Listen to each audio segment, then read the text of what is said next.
Serial में आने वाला है एक नया ट्विस्ट। जी हाँ दोस्तों, अब यहाँ पर शाह परिवार का बुरा समय शुरू हो चुका है और खासकर राही ना यहाँ पर ठीक से बिजनेस संभाल पा रही है और ना ही अपनी जिंदगी को। यहाँ पर राही ने गलती से बा को थप्पड़ मार दिया था और केवल इतना ही नहीं, राही की गलती की वजह से आज नंदिता का पति कोमा में पहुंच चुका है और राही ने अब तक शादी का ऑर्डर भी डिलीवर नहीं करा। राही ने डिलीवरी की जिम्मेदारी ली थी, पर राही की वजह से अब वो ऑर्डर डिलीवर हो ही नहीं पाएगा और सारा इल्जाम राही के सर पर आएगा।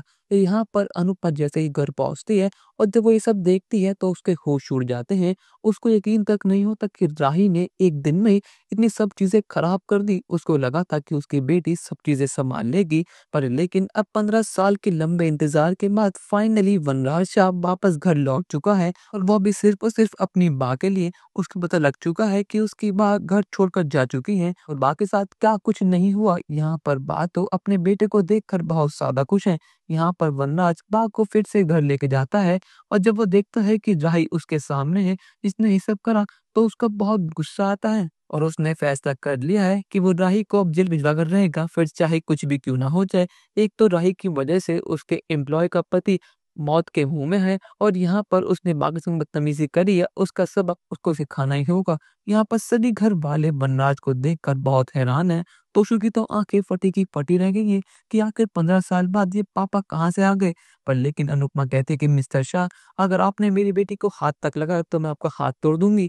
आपको क्या लगता है आप 15 साल गायब रहेंगे और एक दिन अचानक से आएंगे और इस घर की कमांड अपने हाथों में ले लेंगे?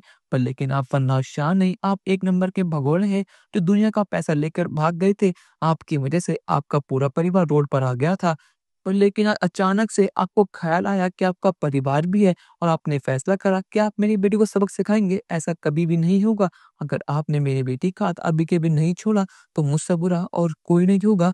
पर लेकिन दोस्तों, क्या यहाँ पर वनराज किसी मकसद से वापस आया है या फिर सच में वो अपने परिवार के लिए वापस आया है? अपनी राय हमें कमेंट सेक्शन में जरूर बताइएगा और चैनल को अब तक नहीं किया सब्सक्राइब तो कर लीजिए। धन्यवाद।